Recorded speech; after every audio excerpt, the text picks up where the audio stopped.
So good morning, everyone. My name's Elliot Rowland and I'm the Head of Communications at JJ Foodservice. So we're holding this webinar today to provide a friendly space for our fish and chip shop customers to share ideas and best practice. Our guest speaker today is Andrew Crook. He's the President of the National Federation of Fish Friers, and he's here to give us an update on the current situation for shops and also give you an opportunity to ask any questions that you may have. After Andrew, we have Vicky Webster from Captain Cod in Christchurch, who's going to be sharing how she switched her menu to try new species like hake, and that's working quite well for Vicky. So the session is 1 hour long. Please put yourselves on mute, and any questions you have, please pop them into the chat box and we will ask them. That's all from me. I'd now like to hand over to our guest speaker, Andrew.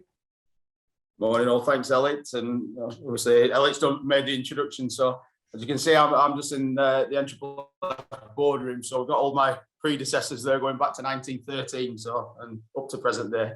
So if you're wondering who they all are behind me. I've not done any prep for this, it's basically just an update of where we're at and talking off the cuff about some of the issues that are obviously affecting the industry and affecting operators. And some of what's going on behind the scenes. There's a lot of conversations going on with government, with media, all sorts going on behind the scenes. And just wanted to give everybody an update of where we're at. Some of the media coverage has probably been a little bit on the negative side at the start, and they're still focusing a little bit on the potentially 3,000 shops closing down, which we've always thought in the next 5 years would lose some of the smaller shops. It's more and more difficult to operate a shop. In the north, you've got quite a lot of terraced houses converted into fish and chip shops and run by husband and wife teams, and that's becoming more and more difficult. I know I've run that kind of thing, not with a wife, but I have run that kind of shop, and you to keep up with legislation and the equipment you need to keep up with legislation, it becomes more and more difficult. I think with the post-pandemic inflation that we experienced at the start of the year, due to fuel, due to demands for supply and demand issues, and also trawlers having to go further for fish, which has had a big impact on the fuel they use and also the cost of the fish on the other side of it. So we already have problems there, and then we went into the effects of the conflict, which we're just starting to feel now. And then obviously VAT's returning to 20% has put further pressure on. So I just wanted to update on some of the background of what that was all about and what's been going on.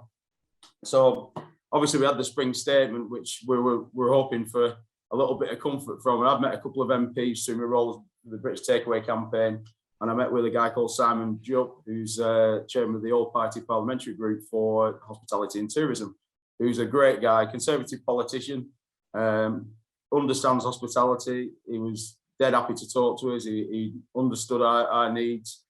He was meeting with other people from hospitality as well. So I met him with Ibrahim, who runs the kebab side of things.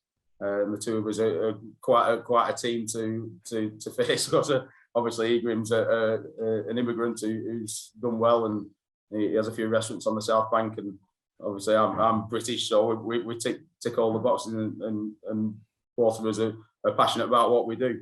So we met with Simon, and after his other meetings as well, they came out just before the spring statement and recommended that the government left VAT at 12.5%, which obviously we agree with. We have been told that we didn't have a lot of chance, but we had to give it a go. So a lot of the media stories at the start of this situation were just on the negative side on that, to try and put more pressure on government to look at VAT, look at what goes on in Europe. I don't know if everyone's aware that there's 17 countries in Europe that have a lower rate for hospitality and tourism. The government showed that VAT is a factor when it comes to pricing by what they did during the pandemic and reduced it. So there was no better chance. And then the Prime Minister, in his wisdom, did the Build Back Better videos on social media and did Build Back Better. So he actually used fish and chips. And I have to say, there's not been one change that's really benefited our industry at all. And that's something that I've thrown back at a few politicians in recent weeks. So we didn't really get much in the spring statement. We didn't get any movement on VAT. We're not giving up on that. We can't give up on that because it's such a big issue. Common sense says that something should move on that. So, and as I say, other countries do have a lower rate, which does stimulate growth. They've had near double-digit growth in every country that's reduced VAT for hospitality. So there's a lot of evidence behind it. I know UK Hospitality are keen on it, and I think they've only really switched on to that post-pandemic. We've always felt the pain because on fish and chips, the cost of fish is high compared to some of the other takeaways ingredients. At least for the time being, chicken is going up at the moment. But I think now, because all the other costs have gone up, the rest of hospitality have realised that VAT is a big factor as well. So they're all behind the same claims that we need to have a bit of reform. It's not just as the government see it, a handout, but it's about making government realise it's an investment in the future, and by making these changes, we'll reap the dividends later on in a few years' time, because we'll employ more people. Those people learn skills that they probably won't learn anywhere else. They may move on into other careers once they finish studying, but they'll take those skills with them. And if we provide good employment, we'll bring people through. But if we're all struggling to pay the bills and pay our wages and having to make cutbacks and closing down or reducing our hours, we're not going to be able to achieve that. And that's something that the country have missed out on. So this is our argument with government. Last Monday, I met with Paul Scully, who's Small Business Minister. Again, really sympathetic, really listening. He understands hospitality. He attends quite a lot of the awards I go to. I ended up chairing that meeting because Ibrahim was running late. Kate Nichols was on there. So, and we had representatives from the Pizza and Pasta Association, Curry Life, Caribbean Food Collective. So it was a broad church attending the meeting, and everyone got the say. And he said he'd take some of the issues back to the Treasury, but his hands are tied because it's really the Treasury that we need to speak to. So that's our end goal, to be honest. And we've kept the pressure up, but the media side of stuff's kind of rumbled on. And I did an interview about 8 o'clock this morning with local TV, so like Leeds TV or Manchester TV. Telegraph are running a story this weekend, the Japanese TV yesterday in London, which was a new one on me. So there are, I mean, but what we're trying to get across is a different messaging, which the feeling is that because of the labour shortage at the moment in hospitality, the government aren't that worried about hospitality businesses failing, because they see it as just balancing out and filling those gaps. What we need to do now is show them that fish and chips isn't just a job for us, it's our way of life. It's when you run a business, you put everything into it, and it means so much, but also it means a lot to the nation as well. So I'm trying to play a little bit on the heritage. So in fact, we fed people through the wars, and the passwords when people would drop behind enemy, paratroopers dropped behind enemy lines were fish, and if other people didn't shout chips, they shot them. And so I'm trying to get all that nostalgia and heritage in, and there's no better time. We've got Fish and Chip Day coming up on the 27th, which I hope everyone gets behind, and we've got Jubilee the weekend after. So we can ride on the back of Britishness and try and get those messages out. So that's where we're working at the moment. But we've got a long way to go. We are getting in front of the right people, more or less, but it's the Treasury we really want the meeting with. So that's the end goal, to be honest. But we'll see how we go. They tend not to want to talk to us direct, because then they're accountable. So if somebody else is accountable, they'll say, well, I'll pass it on to the Treasury. But if we tell them direct, then we've got to do something with it. And I think that's the issue. So Elliot, do you want me to open this up to any questions? If you've got any questions for this bit, and then we'll go on to some other sections. Yeah, that would be brilliant. So does anyone have any questions for Andrew? Or any positive experiences with the media? Stunned silence. So.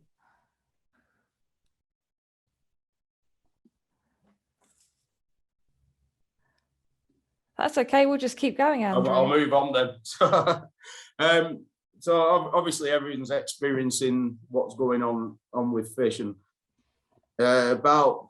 probably about 9 weeks ago now, I got a phone call on a Friday afternoon from a few people, including Julie from Frozen at Sea Fillets Association, saying expect a call from DEFRA, because the seafood sector had a meeting with DEFRA, and it was at that meeting that the government realised exactly how reliant we were of fish from Russian sources. Before that, they'd looked on paper and seen 25,000 tonnes of fillets coming in, and then there were 180,000 tons of stuff coming from China. So, well, we've got the Chinese, it doesn't matter. And it was at that meeting they realised that a lot of the Chinese fish was possibly coming from Russian sources, and they'd not recognised that fact and taking it into account when looking at tariffs. So they had announced putting a 35% tariff on fish of Russian origin. That's not happened yet. Through conversations we've had, and I don't know if you saw, I was getting trolled a little bit by one of the Scottish fishermen. He's a great guy, and they're dead passionate about what they do. But I think he was picking the wrong fight, and you know, we need to work together at the moment. But I got the call from DEFRA. I had a couple of meetings with a guy called Daisy, his name's Colin, but he's ex-forces, so he's known as Daisy. And he's been seconded to DEFRA for this situation, for the food security, basically, so, but mostly on fish imports. So I had quite a lot of conversation. I met with him, with Tim Barnes, who's also joined the NFFF board. And we've had some very open conversations about the state of the industry, what's impacting operators, what government could potentially do to help.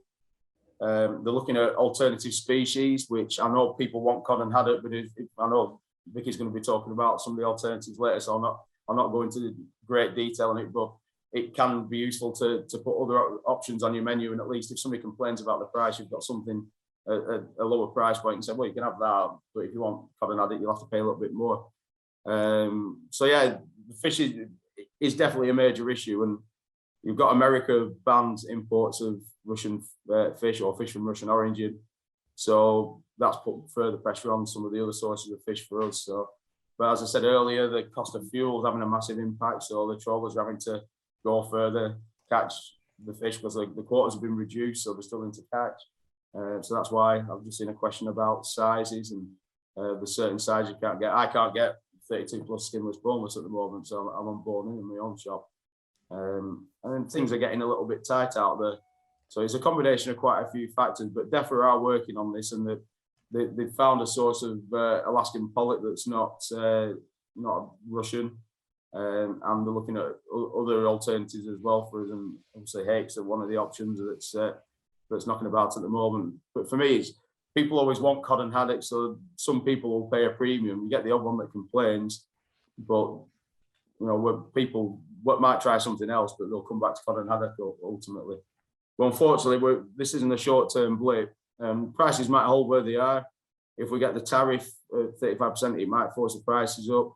The Russians might absorb some of that tariff, so that might help.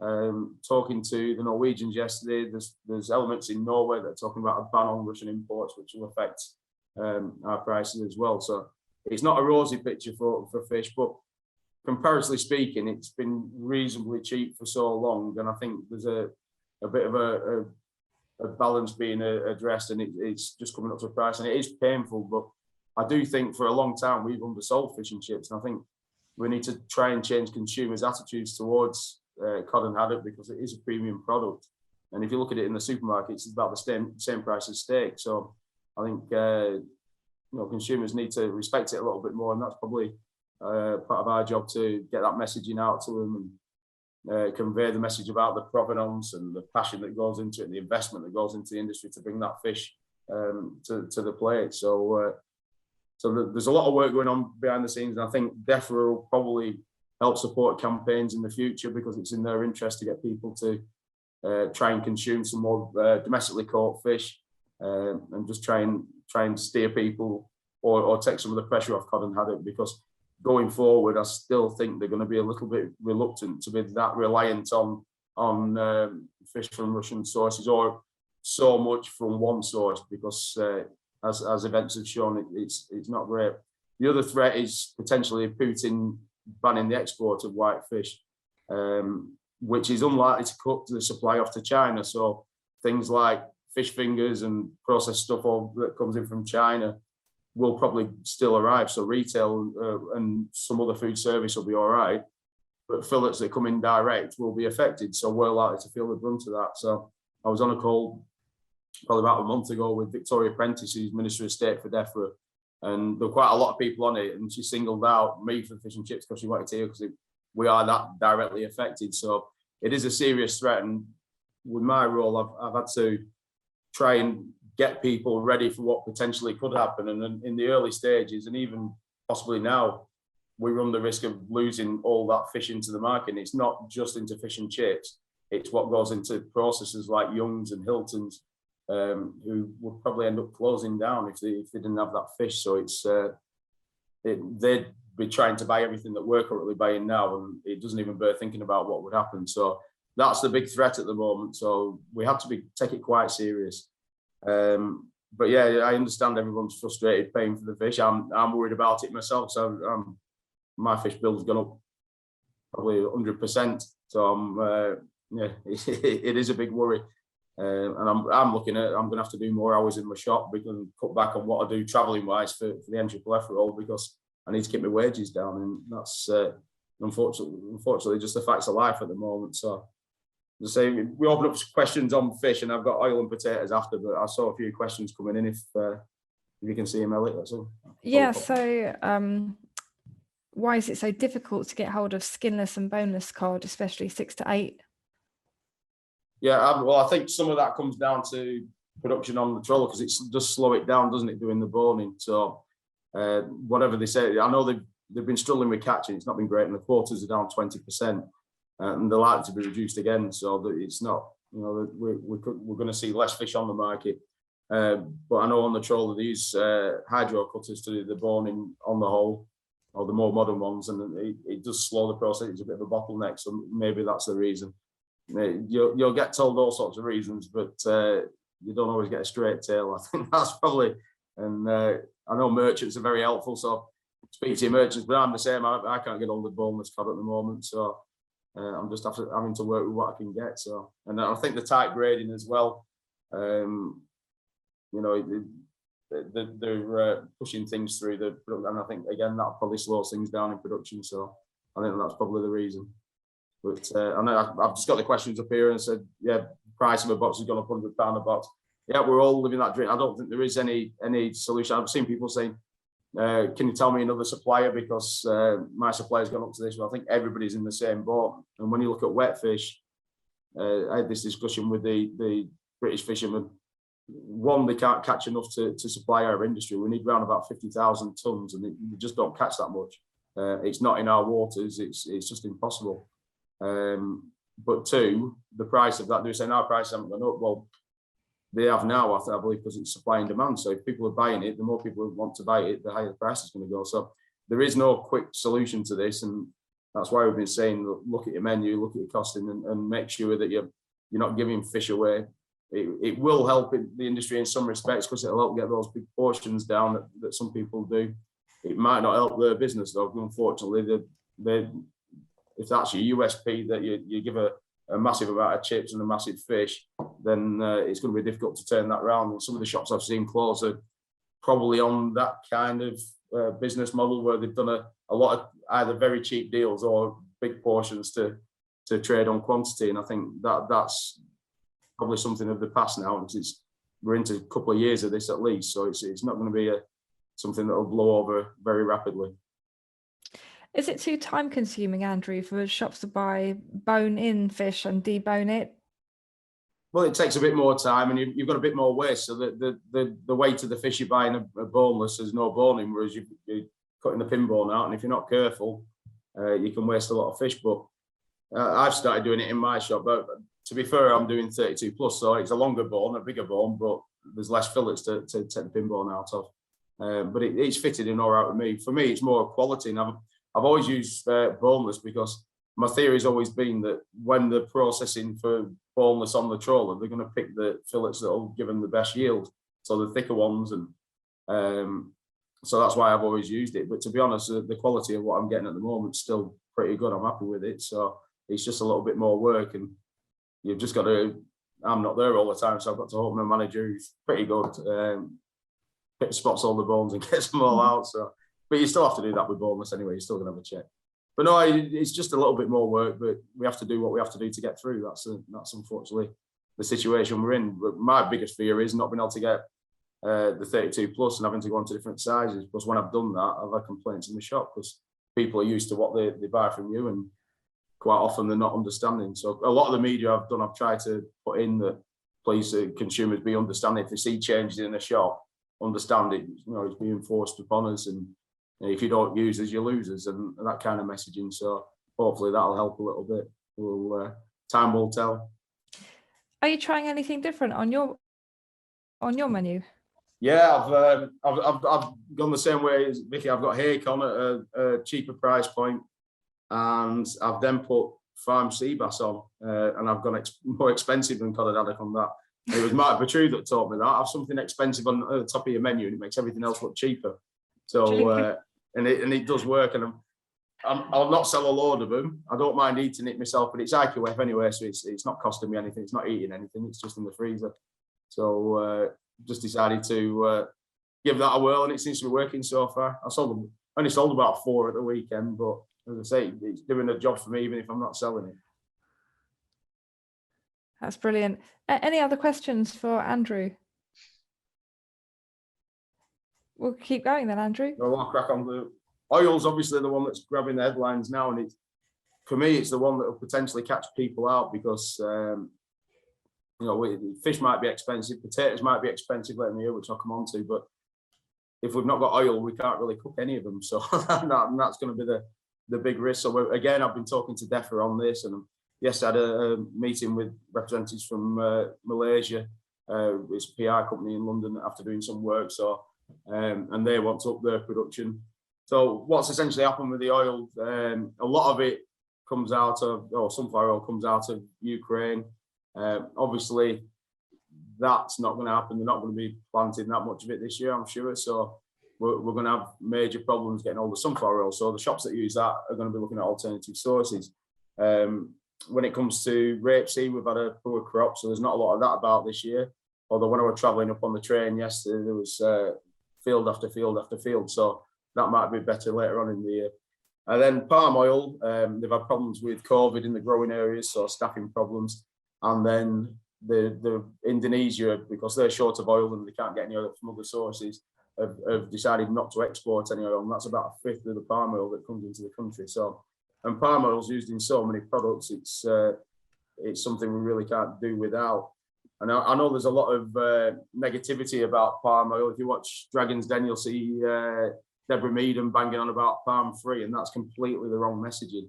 The WWF and Round Table for Sustainable Palm, the RSPO, advocate the use of sustainable palm because it's a high yielding crop, and if everyone moved away from it, they'd have to clear a massive amount of area in a different country just to grow the crops, even bigger area than they need in palm oil growing areas. And then the economy would collapse in these areas, and all the locals would start eating the animals that we're trying to protect because they wouldn't have any money for food. So I think they've drawn a line on the deforestation, and a lot of the videos people post on social media are 30 years old of orangutans, and I've attended meetings with them, and they're adamant that this is the best course of action. So it's just changing the public opinion on that. We've got that to fight because some people will get complaints because we're using power. But hopefully Malaysia can plug some of the gap that Indonesia's left. Talking to the contact at DEFRA, they've got some sunflower oil from Australia, which could be useful. So that shouldn't find its way into our markets. They had a bumper crop last year. And then Argentina, I believe, I spoke to Gary Lewis of New York, who's president of the Distributors Association, and he said there's some coming from Argentina. So hopefully things won't get as bad as they potentially could be. But currently you've got people like McCain's, and you've got the big burger chains and KFC and Walker's Chris all looking for oil because they know there's potential of running out. So that's had an impact on prices and driven it through the roof. So my sunflower oil's gone up 50% in just a few weeks. So it's definitely a worry. And then dripping, there's also been an issue with dripping and rendering carcasses. So that's been in short supply. And I've seen on a lot of media stories, the public saying, why don't you just use dripping? Well, again, there isn't enough to go around. So it's not a solution for everybody. And I do love fish and chips cooked in beef dripping. I shouldn't say that as a Lancastrian because it's mostly a Yorkshire thing, but I'm in enemy territory as we speak, aren't I? But this is definitely being looked at. And one of the asks we've made of government, some edible oil makes its way into fuel additives to meet some environmental commitments that the government have got. And we think that needs to stop, certainly for now, because we're going to need every drop we can get. If we find we're in a situation where that's not a problem, then fine. But at the moment, we need to make sure that we've got enough oil. And people talk about fish and chips not being rationed during World War II. It wasn't, but the oil was. So that limited the opening hours. And we don't want to be in that situation again. I mean, it is a serious situation we've got at the moment, but it will level out, it will sort out, but it's just one to watch. I might as well do potatoes as well now, then we've done all those things. So yeah, potatoes is only a quick one, but I was out with Isla Veely when we went to the Melbourne exhibition, and there were a couple of guys there that work for a seed grower in Holland. And they were telling me that they've sold a lot less seed this year because farmers are planting less acreage, because of the cost of fuel, because the cost of harvesting, and also fertilizers trebled in price. So it's gone from, say, £300 a tonne to £1,000 a tonne. So a lot of that comes out of Russia and Ukraine. So that's another effect of the conflict. So we're going to likely to see strong potato prices next year, but that's all dependent on demand. And nobody knows how that's going to pan out, because people's disposable cash is going down. So people might stop going out to restaurants as often. So that might help fish and chips, because people want that treat, but not buying it from a restaurant or buying food from a restaurant. So nobody really knows what demand's going to do. But if proteins are going expensive, which there's a lot of stories about chicken in the media this week. Obviously, fish is expensive, beef, because they use a lot of cereal to finish cows off. If all those go up in price, then people will be looking for carbs to bulk up. So there's a chance that there might be more potatoes consumed. So again, just factor that into your pricing, that we're going to potentially hit that later in the year. And I wouldn't rule out any government support. It's just finding the right thing. They tend not to want to do anything on tax, but they might do other stuff. So let's see. We're definitely having the right conversations with the right people. The ministers are definitely aware of what we want and what we're saying. So it's just a matter of waiting for it to sink home, or the timing to be right. So we've got a question from Chris. Where are we? So he's asking, what's the ideal cod size for small, medium and large, just as a guide? Well, we did some work. We try not to be prescriptive, but we did some work with sea fish years ago, and it was a guy called Tom Pickerel. I don't know if anyone ever met him. Great guy, and he's back on with the sector panel. He's chairing the sector panel I'm on for sea fish. And we did a lot of analysis, and we did some testing here, and we had Mark Drummond keeping quiet, nobody joking. We had him do some frying in the training school and scientifically done, and all that work for analysis. And we looked at portion size that are being sold. And from that, we said a 3 to 4 ounce fish for a small is probably ideal. I do a 4 ounce in my shop. And then a 6 to 7. So we say around about a 6 ounce, 6.5 ounce for a regular, and then a 9 ounce for a large. But then you see on social media people doing a 10 to 12 ounce as a regular, and there's no standard. But what we were basically saying, it's up to you what you sell, as long as you cost it right. And if it is 10 to 12 ounce, call it a large or an extra large. If it is 6 ounce, call it a regular rather than a small. So that's the thing, because you've got to manage customers' expectations, and customers travel around, and they try fish and chips when they're in different places, and they don't know what they're getting when they order. So they just walk in and say, "Oh, that's expensive," but they don't realise they're going to get a whale and chips. So that was the aim of it. So if you aim around those sizes, but you can also get away with, if you're clever with your knife, a 7 ounce fish can soon become a 6 ounce fish, and nobody can tell. And I think that's possibly where we're going to have to look for going forward, because every ounce is going to count, isn't it? It is that expensive. So we do some fish cutting courses, but just practice and see what you can get away with. Try and keep the length and try and keep the width, and have a knife on an angle, and just see how you get on, because everything you can save is going to be so important. And just flipping back to oil management's very important. We spoke to a member last week, and he was throwing his oil away every 2 days. I'm thinking, you'll soon be bankrupt with what's going on. Yeah. So we're managing your oil and learning techniques so you're not throwing it away. Get a TPM tester if you can, just to reassure yourself that it's not broken down. And we're investigating some products. I've known a guy from Canada for about 6 years. I've met him talking online, because I saw his products on social media.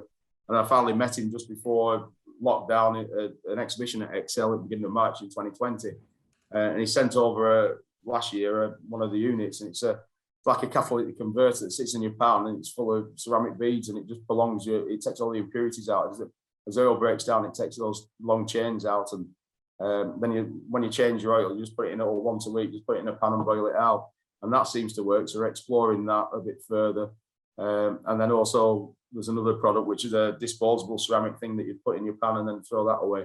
So those two things may help as oil gets tighter, but it's just in the early stage, and we need to make sure they work before and make sure they're cost effective as well for businesses. But there are things out there we need to think out of the box, and it's a bit like during a war. I know we're not directly involved in this, but it is having an impact, and it's always a big catalyst for inventions and creativity. And I think it will do the industry good on the whole, but it's going to be a painful process for the next few years. So, we will start thinking out of the box. We will change what we do.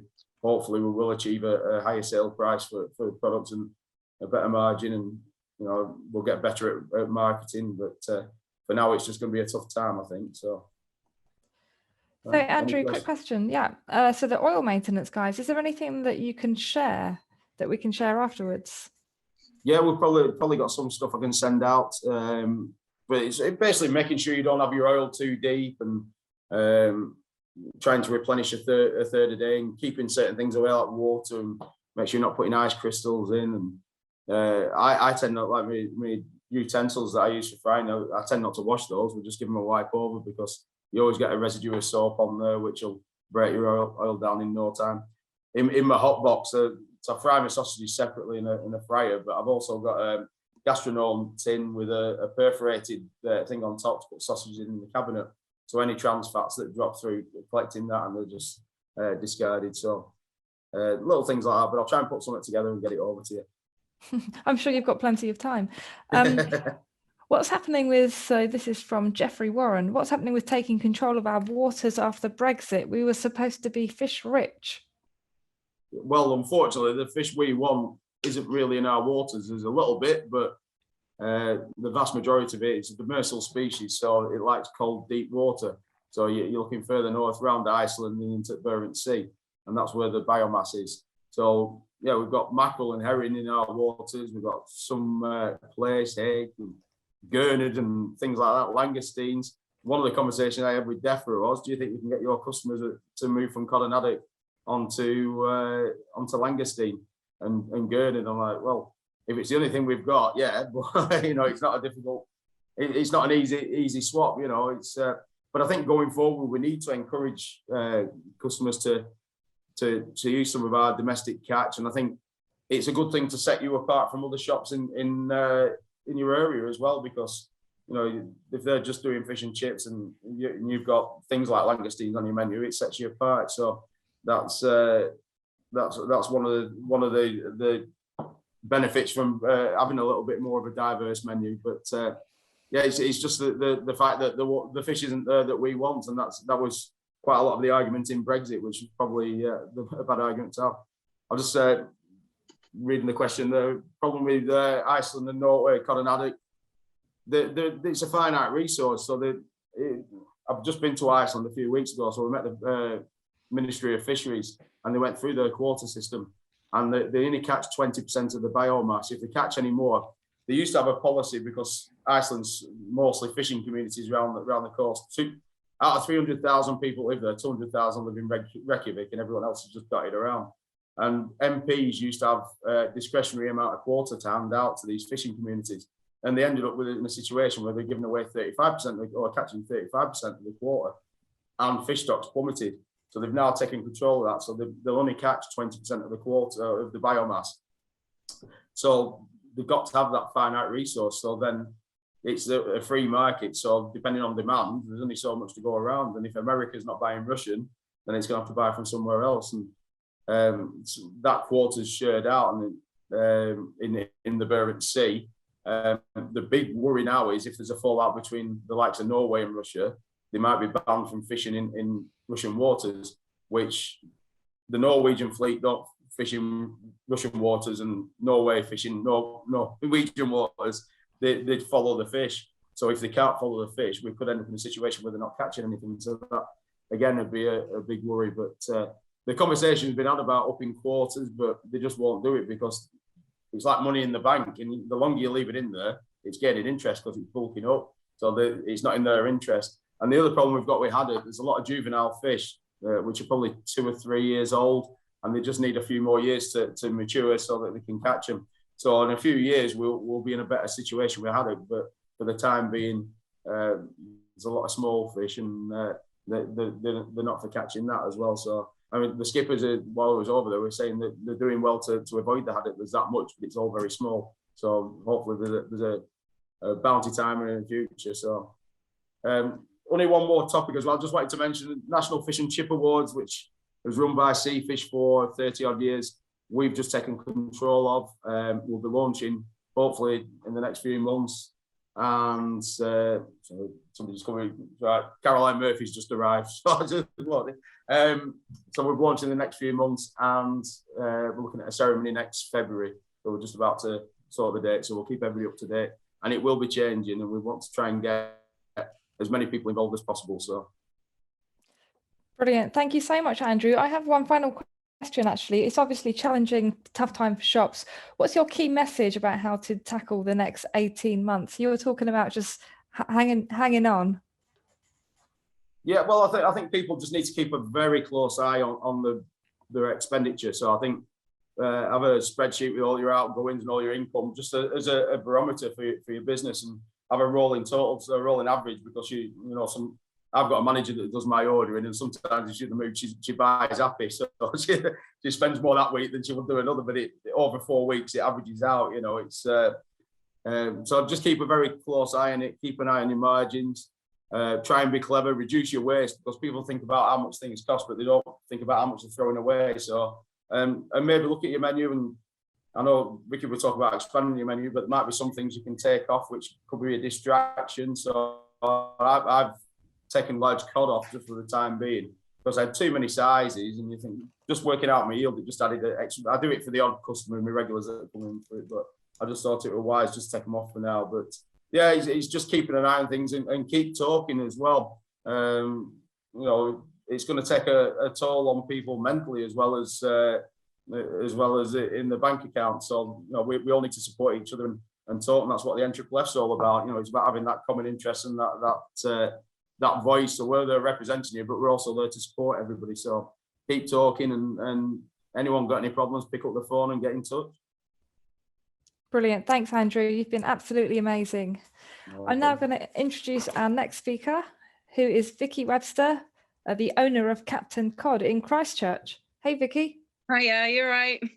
Brilliant, thank you. So tell us a bit about yourself and your business. Yes, so I own Captain Cod. I've been in there for 23 years this year, a long time. So I know I've seen the ups and downs of the industry. We're right near the beach and the river, so it's quite a busy area for us. It's just one of those. It's a nice shop to be in, but been in there for a long time. So how have the past 18 months been for you? Crazy. I think through COVID, I think it's completely changed the industry, and we're following on from the knock-off effect of COVID. So through COVID, we expanded our menus, just did different alternatives for people to have, because there's quite a lot of shops that closed in our area, so nobody could get out, so we expanded. So that's carried on, and obviously with the fish that's going on at the moment, the problem with it, we actually stopped doing haddock July last year when there was a supply issue. And then when they finally got it back, it was more expensive than cod. And I just refused to use it. I just thought, there's no way that I'm going to be charging, say, £10 a piece for haddock. No one's going to really want to pay for it. So that's when I started looking for alternatives. So it was a good year ago when I started looking. So I think hake was the most popular fish that we have got hold of, and it's exceptionally cheaper than cod at the moment. It's only about £40 for a slab, and it's changing people's minds in the fish and chip industry. Everyone just knows that you're going to go to the local chippy and you're going to get cod, you're going to get haddock. Times have changed. We have got to change with the times. So many people say they want to stay as a traditional fish and chip shop. And yes, it would be great to stay as a traditional fish and chip shop, but the prices are not the same from back then, years ago, and people's way of eating has changed. So you've got vegans and vegetarians and things like that. So we do have to go with the times. So there's some ideas that I have done with the use of fish at the moment, and that is most of my sales are all done on my own app. You obviously do get customers coming through the shop, but most people are buying online now. So we have obviously a long list of different fish that we do. And if I feel like hake's not going as well this week, I'll just turn off cod. So they don't have the alternative to have cod or hake, they have to have hake. And for the people that do come in the shop, I generally say, oh, we've got an offer on today for hake. Do you want to try it? And they're like, oh, no, I want cod. And I'm like, honestly, it's the same. It tastes the same. And to me, it tastes very similar, apart from the flakes are a different size.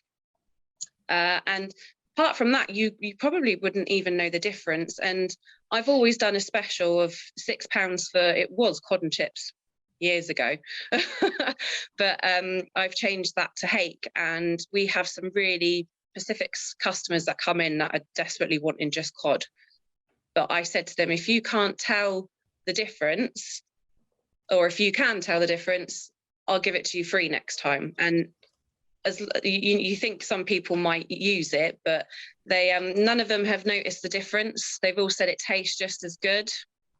So that will be my alternative now. Is every so often just turn off the cod and do the hake instead, just so people can start getting used to hake is going to be on the menu from now on. And I don't think I'm going to be putting haddock back on unless it goes less than cod. And it's just talking to your customers to let them know. Don't be afraid to talk to them. We're all human. And my main thing is be confident with how you're selling something. If you say, oh, well, we've got hake, it's an alternative, they don't really feel like they would want to try it. But if you go, oh, we've got hake and it is a cheaper alternative, but it tastes just as good, give it a try. If you don't like it, then you don't like it. And most people tend to go, oh, okay, I'll go for the special rather than not a special. But in my eyes, it's not really a special because it's less money to pay out, because hake is, at the moment, I think hake is about £1.20 a piece for me, whereas cod is about £3.50 a piece for me. So the difference is ridiculous. So yeah, it's better to try your best to try and get people to change their minds on these things, and it's just being confident about it. Brilliant. What are the other differences with hake? Is it thinner? Does it taste different? Does it cook differently? No, it cooks exactly so. Once it's cooked, you can't tell the difference. It might look slightly pinkier and slightly grayer before it's cooked, but once it's cooked, it generally looks the same. And like I said, it's got slightly thinner flakes than it does with cod. And obviously, you can get 32 plus cod, well, trying to get 32 plus cod at the moment. With hake, you can only get like 9 plus. So it's not as thick, but the way that I cut, as Andrew was saying, cutting at angles and things like that, just to make it look bigger than what it is. It's all about how it looks rather than the size of it, because people don't really understand when you say to them, oh, it's a 4 to 8 ounce. They don't really understand the size. They just go in and see a piece of fish and think, oh, that's a big bit, but it's like it's supposed to be a small or a whatever. So yeah, it's just getting people to try it. It's a great idea. Nigel Derrett says that he's been cooking up some hake fingers for people to try for free. Yeah, that's a perfect idea. Yeah, just not even free. Like, you don't have to do things for free. Like, people don't expect that anymore. Just possibly do, instead of, like, I don't know whether a lot of people use their own products or make their own products. So like, I do fish fingers, but I use them up from the bits of the fish that I don't use. So instead of writing cod, it's fish. And generally nobody really notices. And for me, instead of wasting it, it goes into fish fingers or mini fish. Perfect. And is there anything else you've been doing differently on your menu recently?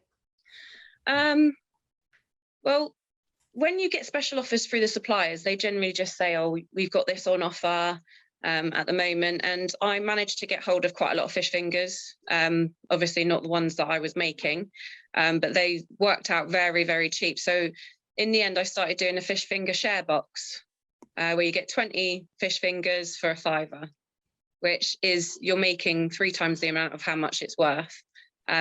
So I'm just generally using what's on my menu, but adding it to a special or a share, like I do the chicken nugget share box or a gluten-free share box.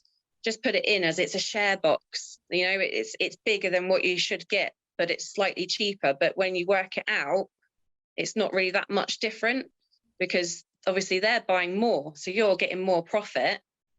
Rather than just buying a normal portion of 8 chicken nuggets, they're buying 20 instead. They might be sharing it, but 8 and 8 is 16, so you're still getting more, and you're getting more money out of that part rather than just a smaller part of money. So you're getting more profit in that way. So we're just looking at what's on our menu and making things from the menu. So like a share box of different things for a tenner or something. And what I look at is what you make most profit from. So for us, Chippy, sausages and burgers are probably the most profitable, and chips, obviously. So I always do a family meal deal. So at the moment, it's £9 and you get 4 sausages and 2 large chips. And the amount of people that come in and have that, and they just think, oh, I'm feeding a family or a family of 4 for £9. But when you look at it, sausages cost you, what, 20p each? Not even that. So that's 4 of those, and then your chips. So it's probably going to cost you £2 at most. So most of that. So you just look at what you've got on your menu and just offer it in a bigger amount. Jeffrey Warren says that he's been doing vegan fish and chips for 3 years, and before COVID it goes very well at festivals. Vegetarian fish and chips and lightly battered halloumi fillets. Yeah, we've got a van as well. So whatever we don't use in the shop, we kind of use in the van. And if you do have a van, it's kind of like the customer gets whatever you've kind of got. They've got no other choice unless there's obviously other stalls. But yeah, we've just redone our menu and just put fish and chips. So, and some people ask, oh, is it cod? And we're like, no, it's hake today. And they're like, okay, I'll have fish and chips, because they've got no alternative. So if you are in the van, just it's wording. So people don't generally would notice. Vicky, how do your customers shop? Is it online on an app? How do most of your sales come in? Yeah, so we have our own app, which we got where we went to the women's fish and chips in Birmingham a couple of years ago. So yeah, we went and had our own app rather than going on one of the bigger platforms. And we have found since then, I would say most of our orders are through online.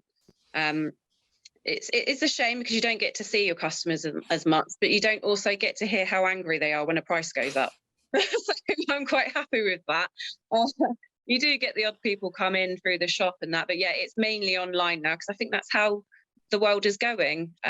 We live next to a school, so they come in and they've only got an hour lunch break. So I just say to them, download our app. You know, you can order it just as you leave the school, come round and get it straight away. So yeah, I think the way things are going, people are more likely online. And what's your view about being really open about price increases? So Jeffrey says that he has an explanation on his vans and it's well received. Yeah, I've done it once on Facebook to let everyone know. But as we all have seen, that there's a lot of press at the moment about saying fish and chip shops are going to suffer.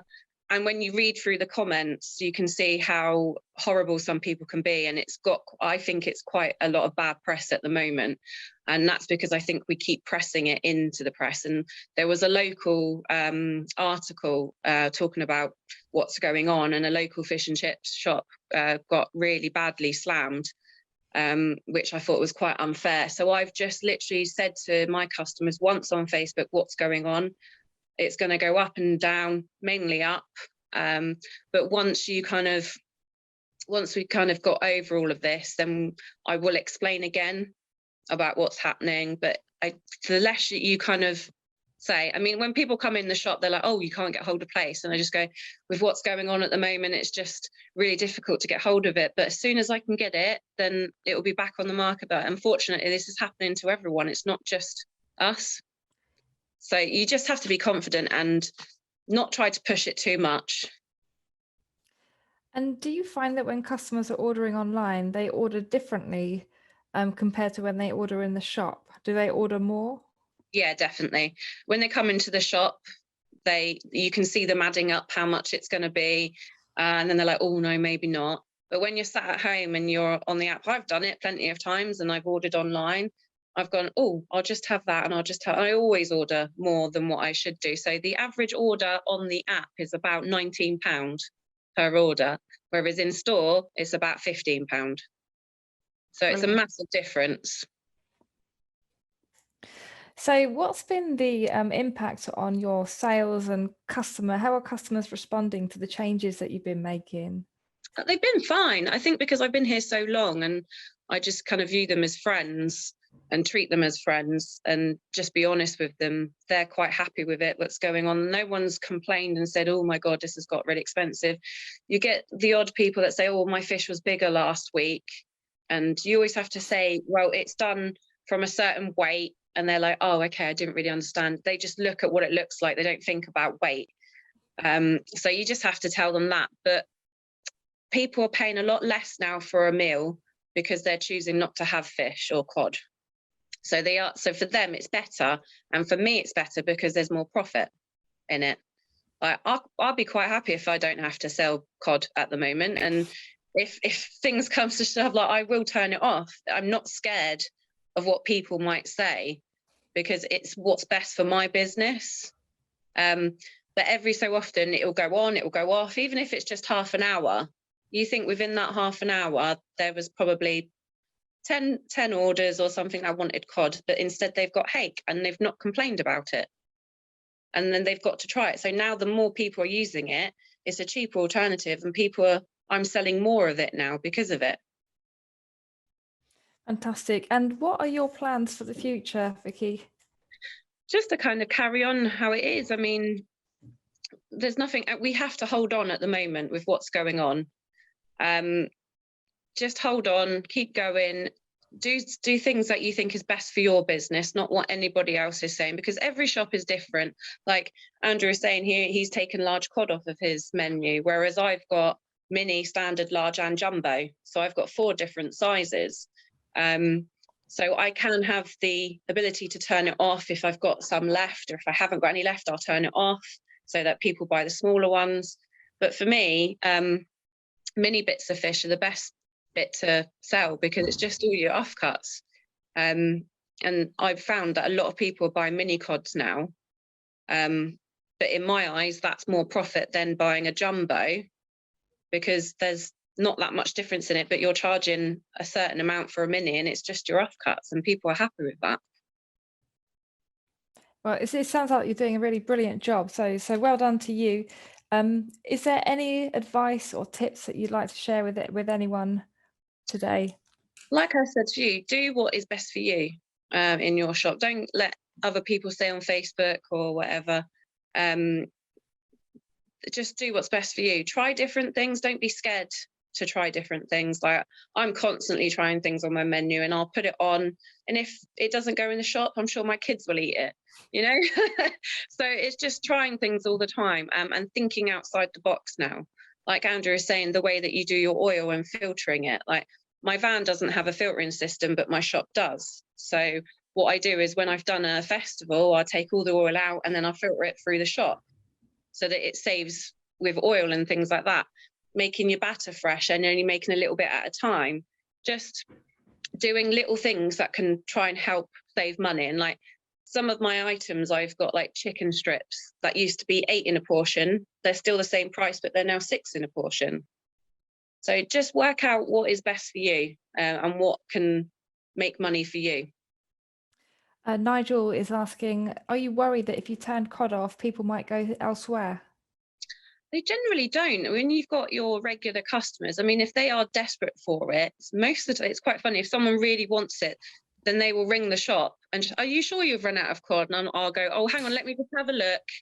And then I'll say, but that's happened once, you know, and people are still ordering. We're still having the same amount of orders and the same kind of people ordering. So it's what's happening at the moment. Yes, years ago, I probably would have been scared about it, but unfortunately, this is what we have to do. I mean, I'm not saying I'm turning it off for a whole night. It's like a 10-minute period or a half-an-hour period or whatever, just to get people to try the hake more. And it's working. Fantastic, that's brilliant. And Jeffrey says, don't be scared to price your fish accordingly. Jeffrey, I can connect you with Vicky after this session, but we have run out of time unless there are any final questions that anyone wants to pop into the box. Yeah, I'm talking about fish prices. I have actually been putting my price up every week. So I'm not scared to put prices up at all. Like, so I've gone up 10p each week for the last month and a half now. And we shall just see what's going on next week, because it changes weekly. Can I ask, Vicky, why do you put your prices up a little bit every week rather than a big chunky increase maybe that will last all year? A lot of people would definitely notice if you put up £1. They'll be like, oh, that's £1 extra. Like, in their head will be like, oh my goodness. But if it's 10p, it's like, it's only 10p. No one really worries about 10p. And then the following week, most people don't really notice. Especially when you order online, you don't get to see people's reactions. So the order's there, but when people come in, it's not many people really notice, unless you get your regular customers that are definite. Oh, it was a £6 special last week and it's now £6.10. We just explain to them. I mean, everyone knows what's going on because it's happening to them at home as well with their gas and electric. So people are going to be understanding, and you just have to treat them with a bit of respect and just tell them the truth. Absolutely, couldn't agree more. Thank you so much, Vicky, and thank you also to Andrew. Thanks to everyone that joined today. The session will be available after today if you'd like to listen or hear it again or share. And if anyone needs any more information, let us know. Happy to connect you with Andrew and Vicky. That's all for now. Thanks, everyone, and have a fantastic day. Thanks. See you later. Cheers. Bye.